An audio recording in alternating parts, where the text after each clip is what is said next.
우리에게 주신 하나님의 말씀은 디도서 1장 5절부터 9절까지 보겠습니다. 디도서 2장 5절부터 9절입니다. 제가 가지고 있는 성경으로 348면이 있습니다. 제가 공독해 드리겠습니다.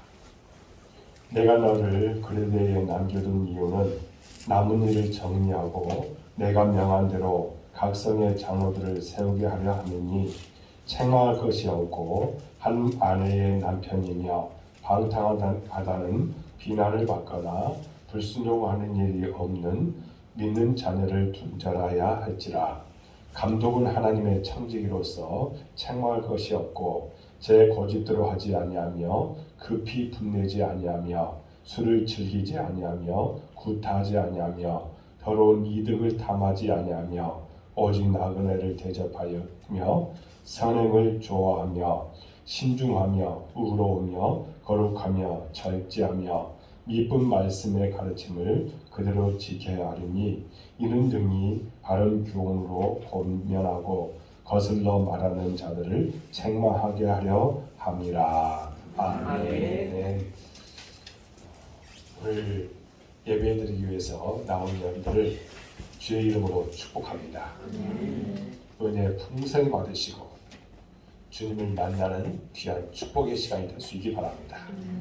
오늘 우리가 말씀을 나누자는 제목은 영적 지도자의 덕목이라는 내용으로 말씀을 나눌 때에 큰 은혜 받으시기 바랍니다. 큰 은혜 받으시기 바랍니다. 특별히 오늘은 공동모의가 있어서 또 새로운 우리 청지기들을 임명하려고 합니다. 여러분들 충성을 다하시고 여러분들에게 맡겨주신 모든 일들을 잘 감당하여 열매 맺는 모습으로 나가시기 바랍니다. 아멘. 주님은 여러분들을 쓰시기 원하십니다. 아멘. 아멘. 아멘. 그러므로 쓰임받기에 합당한 모습으로 나가는 여러분들 모든 인생이 되어지기를 주님으로 축복합니다. 아멘. 여러분 살다 보면 누구나 할 수 있지만 아무나 할 수 없는 일들이 참 많다는 것을 우리가 깨닫게 됩니다. 요즘 스마트폰 때문에 누구나 사진을 찍습니다. 제법 전문가답게 사진을 찍는 사람들도 있습니다. 그러나 작품으로 전시할 정도의 모습은 아니라는 겁니다. 주변에 다이어트를 하는 사람들 많습니다. 다이어트를 시도했다가 실패한 사람들도 있고, 물론 내가 몇 킬로를 빼야 되겠다 나름대로 목표를 정해놓고 다이어트를 하면서 애를 씁니다. 그러나 그 목표만큼 살을 빼고 또 그대로 계속 유지하는 것이 쉽지만은 않습니다. 그렇죠? 저도 요즘에 조금 살을 빼려고 노력을 하는데 금방 제자리더라고요. 물론 조금 빠졌긴 빠졌어요. 그래도 조금 먹으면 제자리입니다. 최근 주식 투자를 하는 사람도 있습니다. 또 비트코인을 하는 사람들도 있습니다. 그러면서 이제 상당히 젊은 사람들도 이 주식에 많이 투자를 합니다. 기존 투자자들은 물론이고 전문인들도 대거 뛰어들게 되었습니다. 그러나 정작 주식 투자로 바라는 수익을 내는 사람들이 많지 않다는 겁니다. 많은 사람들이 이익을 보려고 하지만 결코 쉽지만은 않다는 겁니다. 그렇습니다. 세상에는 누구나 할 수 있는 것 같지만 아무나 할 수 없는 일들이 많다는 겁니다.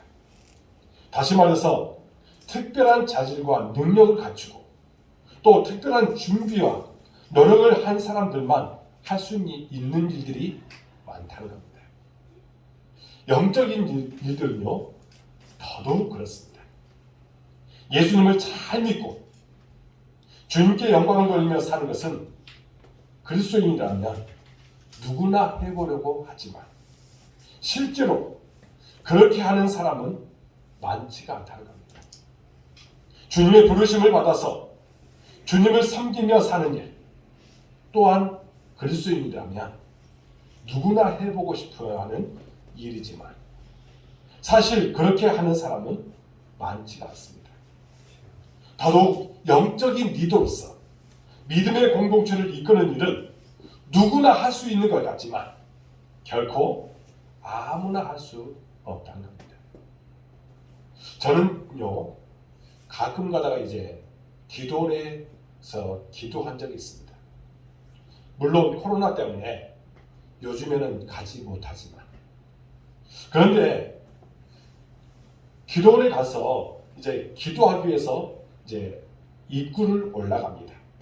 그런데 그곳에 갈 때마다 눈에 보이는 것이 있었습니다. 한편으로는 거슬리기도 합니다.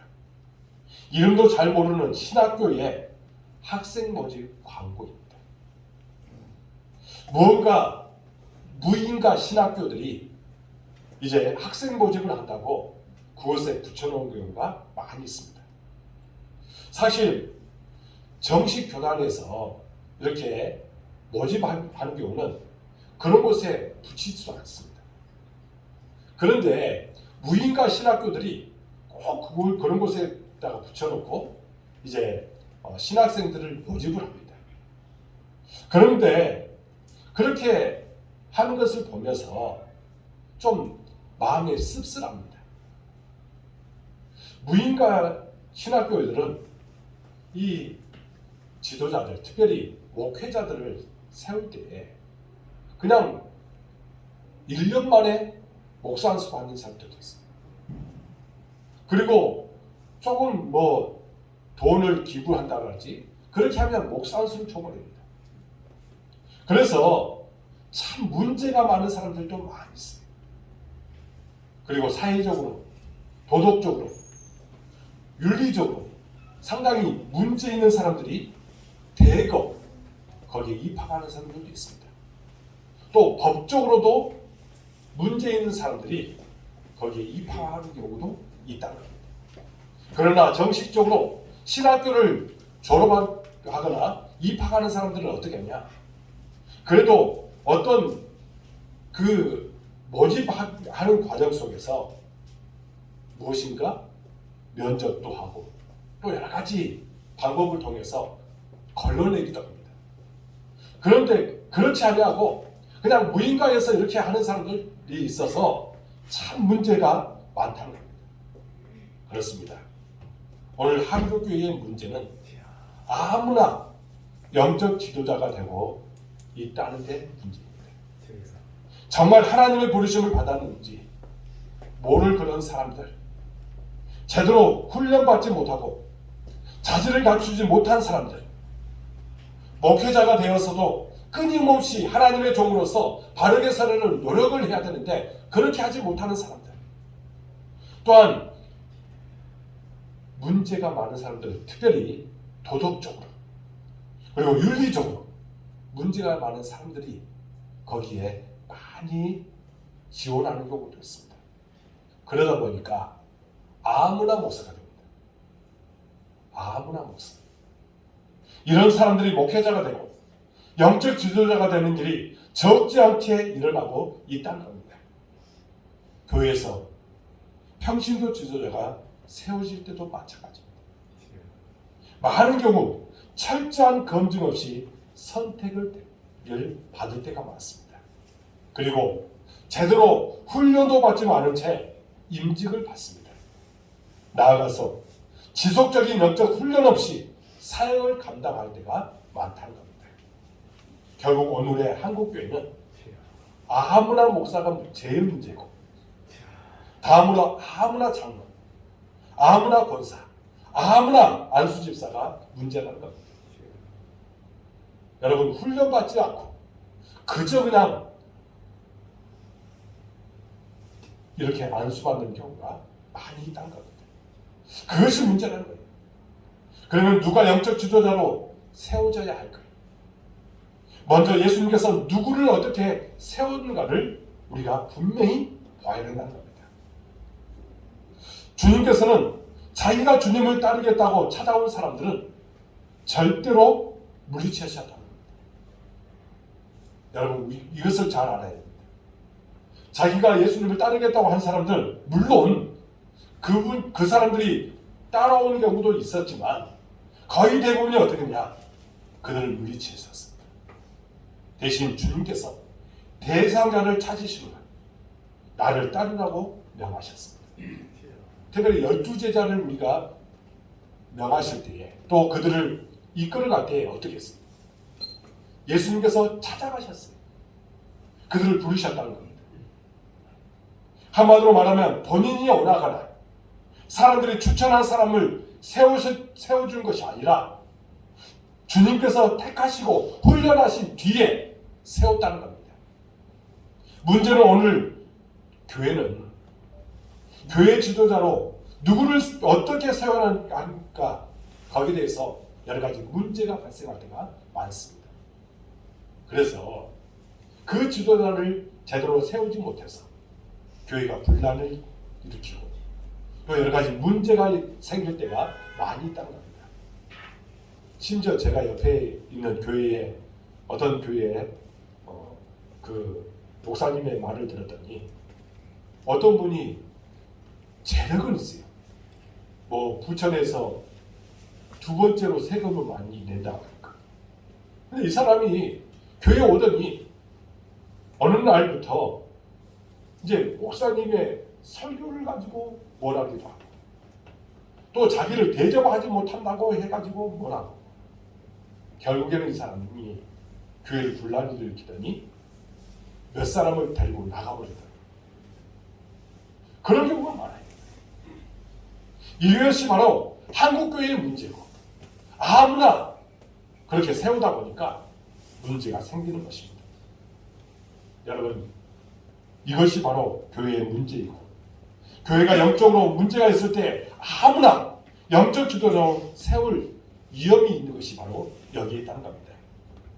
그러면 어떻게 해야 될까요? 성경이 소개하고 있는 초대교회의 사례들을 잘 살펴볼 필요가 있다는 겁니다. 그 사례가 오늘 우리가 따라야 할 모범이라고 이야기할 수 있습니다. 사도행전 6장을 보면 초대교회가 최초로 평신도 지도자를 세우는 이야기를 소개하고 있습니다. 거기에 6장 3절을 보면 이렇게 말씀하고 있습니다. 우리 한 목소리로 읽겠습니다. 시작. 형제들아, 너희 가운데서 성령과 지혜가 충만하여 칭찬받는 사람 7을 택하라. 아멘. 사도들이 평신도 지도자를 세울 때에 교회가 따라야 할 기준을 말씀하신 것입니다. 한마디로 말하면 성령과 지혜가 충만해서 칭찬받는 사람을 세우라는 겁니다. 그렇습니다. 우선 영적 지도자로 세움받은 사람은 교회 안에서 칭찬받는 사람입니다. 교인들의 눈에 신앙의 모범이 될 만한 사람입니다. 누구보다도 성령과 지혜가 충만하여 교회 안에서 신앙생활에 앞장서고 그리고 교회의 덕을 세우는 일에 헌신할 수 있는 사람을 세워야 된다는 겁니다. 오늘도 마찬가지입니다. 교회의 영적 지도자는 목회자가 됐든지 평신도 지도자가 됐든지 교인들에게 칭찬받는 사람이 되어야 된다는 겁니다. 그렇죠. 우리가 교회 안에서도 칭찬받는 사람이 교회의 지도자가 되어야 된다는 겁니다. 특히 신앙생활의 모범이 되어 교인들의 사랑과 존경받는 사람을 세워야 된다는 겁니다. 그리고 교회의 덕을 세우는 일을 위해서 없어서는 안 될 그런 사람을 지도자로 세워야 된다는 겁니다. 그런데 오늘 본문을 보면 이것과 다른 기준을 말씀하고 있습니다. 교회가 영적 지도자를 세우려고 할 때에 반드시 고려해야 될 또 하나의 모습이 나타나고 있다는 겁니다. 바로 교회 밖에서 책망할 것이 없는 사람이라는 겁니다. 따라하겠습니다. 책망할 것이 없는 사람. 책망할 것이 없는 사람. 이런 사람을 세우라는 겁니다. 본문 6절에서 7절을 보면 이렇게 말씀하고 있습니다. 우리 한 목소리 읽겠습니다. 시작. 책망할 것이 없고 한 아내의 남편이여 방탕하다는 비난을 받거나 불순종하는 일이 없는 믿는 자녀를 둔 자라야 감동을 받는 청지로서 책망할 것이 없고 제 고집을 받지 아니하리라. 아멘. 지금 이 말씀에서 어떤 것을 강조하고 있냐면 책망할 것이 없고라는 말이 두 번이나 나옵니다. 여기서 중요한 것이 누가 책망하느냐고 하는 것입니다. 바로 교회 밖의 세상 사람들이 책망한다는 겁니다. 앞에서 말씀드린 기준에서는 누가 칭찬하느냐 할 때에 교회 안의 사람들이 칭찬합니다. 그러나 이 말씀에서는 교회 밖의 세상 사람들이 책망할 것이 없는 사람을 택하라고 말씀하고 있다는 겁니다. 지난 2005년도에 개봉되어서 화제를 불러일으켰던 그런 영화가 있습니다. 한번 볼까요? 여기 뭐죠? 친절한 금자씨. 친절한 금자씨 이 영화입니다. 이게요 2005년도에 아주 많은 사람들이 봤습니다. 근데 이 영화는요 특별히 어떤 말이 유행이 된 적이 있어요. 여기에서 너나 잘하세요. 네 맞습니다. 너나 잘하세요. 이게 아주 유명한 말로 회자가 되었습니다. 이 영화를 보고 안 보고를 떠나서 이 말은 유행어가 되어서 당시 널리 쓰이게 됐습니다. 지금도 집사님이 기억할 정도로 너나 잘하세요 이렇게 하고 있습니다. 그런데 이 대사는요 반말과 존댓말이 섞인 이상한 말입니다. 상대방에게 존댓말로 최소한의 예의는 지킵니다. 그러면서도 반말을 함으로써 경멸과 분노를 표현하고 있는 것입니다. 제가 마음이 아팠던 것은 이 영화에서 주인공이 이 대사를 던지는 대상 때문이었습니다. 누구에게 이 말을 썼느냐?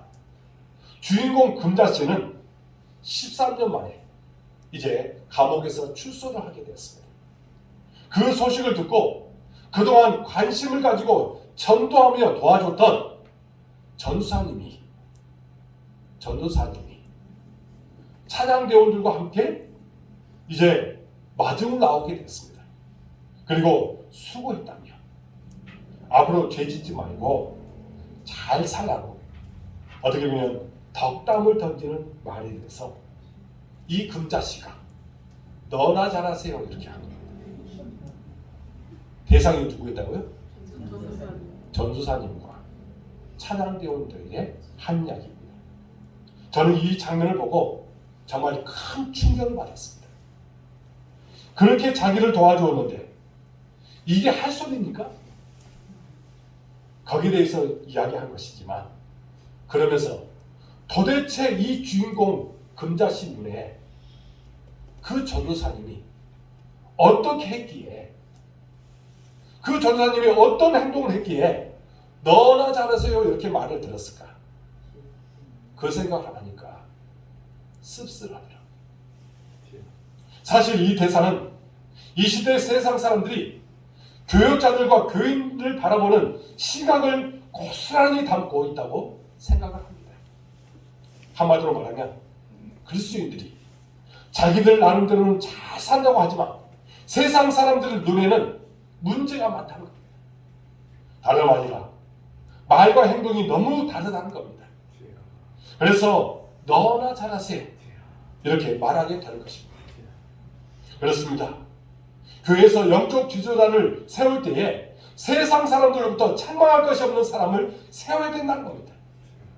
다시 말해서 교회에서 영적 지도자를 세울 때에 적어도 세상 사람들로부터 너나 잘하세요 라고 하는 말을 듣지 않기 위해서 노력하는 사람을 세우라는 겁니다.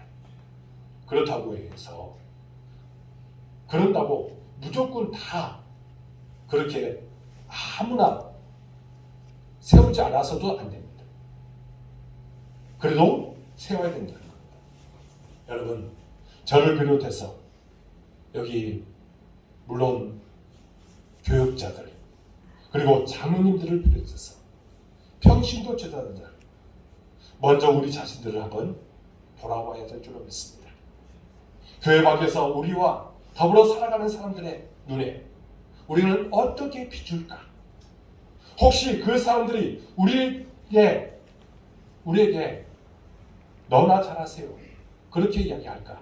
정말 두렵고 떨리는 마음으로 하루하루를 살아가는 우리의 모습이 우리 가운데 있어야 될 줄로 믿습니다. 우리는 오히려 그 사람들에게 칭찬받는 삶을 살아가라는 겁니다. 교회 밖에 있는 그들에게 우리가 칭찬받는 모습으로 나가야죠. 그래야 우리가 영향력 있는 모습으로 나갈 수 있다는 겁니다. 특별히 코로나 시대에 코로나 때문에 우리가 여러 가지로 어려운 실정이 있습니다. 특별히 얼마 전에 오미크론 변이로 인해서 많은 사람들이 지금 불안에 떨고 있는데 어떤 목사님 부부가 거짓말을 함으로 해서 여러 가지 문제가 생겼잖아요. 그때에 그 사람들을 보면서 세상 사람들이 뭐라고 하겠습니까? 너나 잘하세요 하지 않겠습니까? 우리가 그런 말을 듣지 않기 위해서 정말 하나님께서 원하시는 모습으로 나아갈 수 있기 바랍니다. 오늘 본문에는 영적 지도자가 두 가지 점에서 책망할 것이 없어야 될 그런 말들을 우리에게 이야기하고 있습니다. 그러면 어떤 것을 우리에게 말씀하고 있는지 우리가 은혜를 받고자 합니다. 첫 번째는 개인 생활입니다. 따라하겠습니다. 개인 생활입니다. 개인 생활입니다. 7절을 보면 이렇게 말씀하고 있습니다. 우리 7절 말씀을 한 목소리로 읽겠습니다. 하나님의 천국에서 생활할 것이 없고 제 거짓으로 하지 아니하며 급히 분내지 아니하며 술을 즐기지 아니하며 구타하지 아니하며 더러운 이익을 향하지 아니하며. 아멘. 한마디로 말하면 영적 지도자는 적어도 세상 속에서 살아가는 동안 세상 사람들에게 책망받을 일이 없어야 된다는 겁니다. 책망받지 않기 위해서 우리가 노력을 해야 된다는 겁니다. 무슨 일 때문에 책망받는 일을 하지 않아야 된다는 것일까요? 우선 법적으로 문제되는 일을 하지 않아야 된다는 겁니다. 다음으로 도덕적으로나 윤리적으로 비난받는 일들을 하지 않도록 노력을 해야 된다는 겁니다. 그리고 사회 통념상 손가락질 받는 일들을 우리가 하지 않기 위해서 노력을 해야 된다는 겁니다. 여러분, 이 코로나 시대에 우리 기독교인들이 얼마나 많이 손가락질을 받았습니까? 그런 일을 하지 않도록 우리가 노력을 해야 된다는 겁니다. 사실 세상 사람들은 우리 그리스도인에 대한 나름대로 어떤 기대 같은 것을 가지고 있습니다. 적어도 그리스도인은 자기들과 달라야 된다고 하는 그런 생각을 가지고 있습니다. 그런 기대를 가지고 있어요.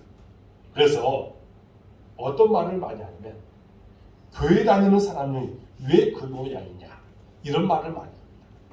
그렇죠. 교회 다니는 사람이 왜 그 모양이냐 이 말을 많이 합니다. 그런데요, 저는 세상 사람들이 절에 다니는 사람이 왜 그렇게 하느냐라는 말을 한 번도 들어본 적이 없어요. 그리고 성당에 다니는 사람을 향해서 성당에 다니는 사람이 왜 그런 행동을 하느냐 이런 말도 들어본 적이 없어요. 그런데 유독 교회 다니는 사람을 향해서 뭐라고 이야기했냐, 교회 다니는 사람이 왜 그렇게 하느냐 이런 말을 해요. 왜 그럴까요? 적어도 교회 다니는 사람에 대한 기대감을 갖고 있기 때문입니다. 그 사람들은 그래도 교회 다니는 사람은 조금 달라야 된다고 하는 그런 생각을 갖고 있다는 거예요. 그러니까 거기에 부합된 모습으로 나아가야 된다 이렇게 말하고 있는 것입니다. 여러분, 우리를 향해서 뭐라고 얘기하냐, 교회 다니는 사람이 왜 그 행동을 하느냐 이렇게 이야기하는 것은 적어도 우리에게 기대치가 있다는 겁니다. 만약에 그렇게 기대치가 없으면 그 말도 안 해요. 그렇잖아요. 절에 다니는 사람에게 그런 말을 하지 않는 이유는 그들을 또 똑같이 우리와 행동하기 때문에 그렇게 하고 있는 거예요. 성당 다니는 사람들도 똑같이 우리와 같고 행동하기 때문에 그런 말을 하는 거예요. 그러나 교회 다니는 사람에게는 기대치가 있기 때문에 그렇게 말하는 거예요. 그렇지 않습니까? 그러면 우리가 세상 사람들로부터 교회 다니는 사람이 왜 그 모양이냐는 말을 듣지 않으려면 어떻게 해야 될까요? 우리가 세상 사람들로부터 역시 교회 다니는 사람은 다르구나라고 하는 말을 듣도록 해야 된다는 겁니다. 그 답이 어디에서 나오느냐? 바로 우리에게 거룩을 유지하는 겁니다. 거룩함을 유지하는 겁니다. 그래야 하나님께서 또 세상 사람들이 하나님께서 기뻐하실 뿐만 아니라 세상 사람들이 우리를 향해서 기뻐하고 우리에게 저 정도는 돼야지 이렇게 이야기할 수 있다는 겁니다.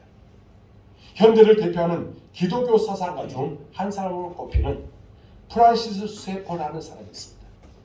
이 사람이 그러면 우리는 어떻게 살 것인가 라고 하는 책을 썼습니다. 그런데 거기에 보면 이런 말을 했습니다. 한번 우리 읽도록 하겠습니다. 시작. 거룩을 찾는 자들에게는 행복도 주어질 것이지만 행복만을 찾는 이들에게는 이기심과 쾌락이 인생의 전국이 될 것입니다. 아멘. 여러분 이것을 우리가 잘 알아야 됩니다.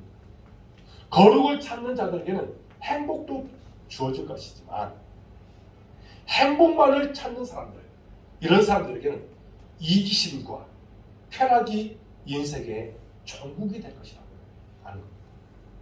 그렇습니다. 우리가 세상에서 책망할 일이 없는 삶을 살려면 행복을 추구하는 삶을 사는 것이 아니고 거룩을 추구하며 살아야 된다는 겁니다. 만약 우리가 그리스도인이면서 행복을 추구하며 살 때 세상 사람들은 우리에게 교회 다니는 사람이 왜 그러느냐라고 이야기할 것입니다.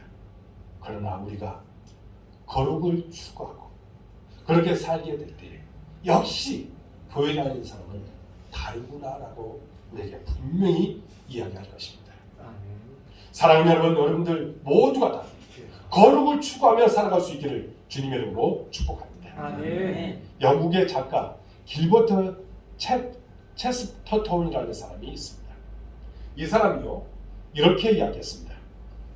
함께 우리 읽겠습니다. 시작. 식사를 여는 물론 연주회와 오페라를 볼 때도 기도하고 책을 펼칠 때도 기도하고 스케치, 그림 그리기, 또 수영, 펜싱, 원투, 산책을 할 때도 기도한다. 그것은 일상의 모든 순간순간이 감사한 일이며 일상의 삶이 모두 거룩한 것이며 이 일상 속에서 하나님을 발견할 수 있어야 하기 때문이다. 여러분 이 말을 여러분들 잘 명심하시기 바랍니다. 우리는 일상 모든 것이 기도의 삶이 되어야 된다는 겁니다. 또 우리의 모든 일상이 거룩한 모습으로 나아가야 된다는 겁니다. 그렇게 살아갈 때에 하나님께서 기뻐하시는 모습이 우리에게 나타나는 거예요. 그렇게 살아지지 못하기 때문에 세상 사람들이 교회 다니는 사람이 왜 그래? 이렇게 이야기하는 것입니다. 적어도 우리를 향해서 기대치를 갖고 있는 이 세상 사람들에게 우리가 그렇게 살아가기 위해서 최선을 다할 수 있기 바랍니다. 우리가 거룩을 추구하는 삶을 살려면 늘 기도하는 태도가 중요함을 깨달을 수 있기 바랍니다. 또한 섬기는 자세를 가지고 살아가야 됩니다. 여러분 우리 모두가 정말 섬기는 자세가 우리에게 필요한 것입니다. 그런데 어떻게 해요? 많은 사람들이 섬김을 받으려고 합니다. 심지어 교회 지도자들이 섬겨야죠. 성도들을 섬겨야죠. 세상 사람들을 향해서 섬겨야죠. 그런 모습으로 나가야죠. 그래야 그 사람들을 통해서 기뻐함을 얻고 또 세상 사람들이 역시 교회 다니는 사람은 다르구나 이렇게 이야기하는 것입니다. 여러분들 모두가 다 섬김의 자세를 갖고 살아갈 수 있기 바랍니다. 아멘. 거룩을 유지하며 살아갈 수 있기 바랍니다. 아멘. 그때 여러분들은 모든 것을 통해서 하나님께서 기뻐하실 줄로 믿습니다. 아멘. 책망할 것이 없는 여러분들의 모든 모습이 될 수 있을 줄로 믿습니다. 아멘. 이것을 위해서 우리가 함께 노력합시다. 저도 여러분들을 섬기겠습니다. 여러분들을 위해서 또한 기도하겠습니다. 여러분들 모두가 다 그렇게 살아가서 세상 사람들로부터 정말 칭찬 듣는 여러분들의 모든 모습이 되어지기를 주님 이름으로 축복합니다. 아멘. 두 번째로는 우리가 가정생활을 잘해야 합니다. 따라하겠습니다. 가정생활을 가정생활을 잘해야 합니다. 잘해야 합니다. 오늘 6절을 보면 이렇게 말합니다. 함께 읽겠습니다. 시작. 책망할 것이 없고 한 아내의 남편이나 방탕하는 비난을 받거나 불순종하는 우리 어른은 믿는 자녀를 둔 잘해야 할지라. 아멘. 아멘. 여러분, 영적 지도자가 되려는 사람은 가정 문제 때문에 책망할 것이 없는 사람이 되어야 된다는 겁니다. 다시 말해서 가정을 평안하게 잘 이끌을 줄 아는 사람이 되어야 된다는 겁니다. 그동안에 많은 목사님들이 잘못된 사고를 가지고 살아왔습니다. 물론 교회에 헌신하고 그렇게 했기 때문에 교회가 성장한 것은 사실했습니다. 그러나 그것 때문에 자녀들이 여러 가지로 문제 있는 사람들이 많았다는 겁니다.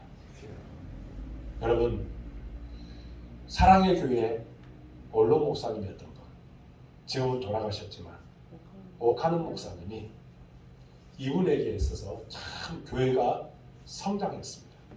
그런데 중요한 것은 그 자녀들이 교회를 안 다닌다는 겁니다. 이게 문제예요. 여러분, 물론 가정생활을 거기에 대해서 잘 하지 못했기 때문에 거기에 대해서 문제가 생긴 것입니다. 당시 로마 시대에는 일부 일처제가 법적으로 확립될 때가 아니었습니다. 그리고 도덕적으로 반드시 일부 일처자가 되어야 된다고 하는 것도 없었습니다. 그럼에도 불구하고 바울은 성경 말씀대로 한 아내의 남편이어야 한다고 강조했던 것입니다. 이것은 세상 사람들보다 더 엄격한 기준을 가지고 우리가 살아가야 된다는 것을 말씀했던 것입니다. 헨리 포드라는 사람을 여러분들 잘 알 것입니다. 이 사람은 자동차 왕입니다. 그리고 이 사람은요, 역사상 가장 뛰어난 경영자 중 한 사람입니다. 대표적으로 분업을 통해서 이제 자동차를 이제 대량으로 생산할 수 있는 길들을 열었던 사람이 이 헨리 포드였습니다. 그리고 고가의 이 자동차를 이제 싼 값에 살 수 있도록 그렇게 길을 열었던 사람입니다. 그리고 인간적인 사업가로서 어떻게 보면 존중을 받았던 사람입니다. 사업 성공으로 얻은 많은 수익으로 노동자들의 임금을 대폭 올려줘가지고 이 사람이 중산층을 만드는 그런 계기를 만들었답니다. 여러분, 우리 직장생활하는 사람에게 있어서 월급이 오르는 거 얼마나 좋아요. 근데 이 사람은요, 대폭적으로 올렸대요. 그래서 많은 사람들이 존경을 했다는 겁니다. 그런데 은퇴 후에 어떤 기자가 이 사람에게 찾아가서 이런 질문을 했습니다. 일생 동안 많은 성공을 이루었는데 그중 가장 중요한 성공은 과연 무엇이었습니까? 라고 질문했습니다. 그랬더니 이 헨리 포드가 많은 기자들 앞에서 특별히 강조했던 것이 뭐냐면 그것은 나의 가정입니다 라고 했다. 그 무엇보다도 그 사람은요, 가정이 중요하다고 생각했습니다. 사업이 바쁘고 해야 할 일이 많아도 가정에 헌신했다는 겁니다. 가정이 평안하자 그 안에서 얻을 수 있었던 기쁨이 더욱더 충만해졌고 사업도 더 잘 됐답니다. 그래서 가정을 세우는 일에 더 헌신했답니다. 우리도 역시 마찬가지입니다. 물론 목사도 마찬가지고 여기에 있는 모든 평신도 지도자들도 마찬가지고 여러분들 모두가 다 가정생활을 잘해야 됩니다. 아멘. 가정을 아름답게 세우는 일들을 잘해야 됩니다. 그래야 하나님께서 기뻐하시는 모습이 나타나게 되는 것입니다. 영적인 가정은 정말 하나님께서 기뻐하시는 가정이 되어야 된다는 겁니다. 아멘. 이를 위해서 우리가 헌신할 수 있어야 되고 또 가정을 아름답게 세워나가기 위해서 우리가 열심을 다해야 됩니다. 아멘. 우리가 포도처럼 가정을 소중하게 여길 수 있는 우리의 모습이 있어야 될 줄로 믿습니다. 아멘. 그리고 가정에 헌신해야 됩니다. 그래서 가정 때문에 책망받기보다는 가정 때문에 존경받는 우리의 모습이 우리 가운데 있어야 될 줄로 믿습니다. 아멘. 저는요, 여러분들 모든 가정들이 행복했으면 좋겠습니다. 아멘. 이 일을 위해서 저는 기도합니다. 여러분들 이 일을 위해서 또한 헌신할 수 있기를 주님 여러분 축복합니다. 아멘. 사랑 여러분, 우리가 그리스도인으로서 교회 밖에서 책망할 일이 없는 사람이 되어야 될 줄로 믿습니다. 영적 지도자로서 더더욱 그렇게 살아갈 수 있기 바랍니다. 아멘. 우선 가정생활에서 책망할 일이 없는 사람이 되어야겠습니다. 그러기 위해서 늘 기도하며 섬기며 거룩을 추구하는 여러분들의 모든 모습이 있어야 될 줄로 믿습니다. 아멘. 개인 생활에서 이렇게 살아갈 때에 또 가정 생활에서도 그렇게 살아가는 모습이 나타날 때에 놀라운 은혜가 여러분 삶 가운데 반드시 임할 줄로 믿습니다. 아멘. 개인 생활뿐만 아니라 가정 생활에서도 하나님께서 기뻐하시는 모습으로 나아가서 정말 하나님께 영광 돌리고 하나님을 기쁘시게 하는 여러분들의 모든 인생이 되어지기를 주님 이름으로 축복합니다. 아멘. 기도하겠습니다. 하나님 아버지 감사합니다. 오늘 말씀을 통해서 우리의 귀한 것들을 깨닫게 해주셨사오니 주님 말씀대로 순종하는 우리가 되도록 인도하여 주옵소서. 아멘. 날마다 하나님께서 원하시는 모습으로 나아가기 위해서 충성을 다하게 해주시고 거룩을 유지하고 또 섬김의 도리를 다 할 수 있는 우리의 삶이 되게 하여 주옵소서. 개인 생활뿐만 아니라 이제 가정 생활, 특별히 가정을 아름답게 세워나가는 일에도 우리가 충성을 다하도록 인도해 주옵소서. 그래서 가정이 행복하고 가정이 기쁨을 누리는 삶을 사도록 이끄시고 축복하여 주옵소서. 가정에서 웃음이 끊이지 않는 그런 모습이 나타나기를 원하오니 함께 하시고 은혜 베풀어 주옵소서. 이제 오늘 우리가 청지기들을 세우려고 합니다. 그 모든 것을 통해서 우리가 충성을 다하고 아름다운 열매 맺는 모습으로 나가도록 인도하여 주옵소서. 모든 것을 주님께 의탁하고 예수 그리스도의 이름으로 간절히 기도하옵나이다. 아멘. 말씀을 생각하시면서 찬송가 289장 전하겠습니다.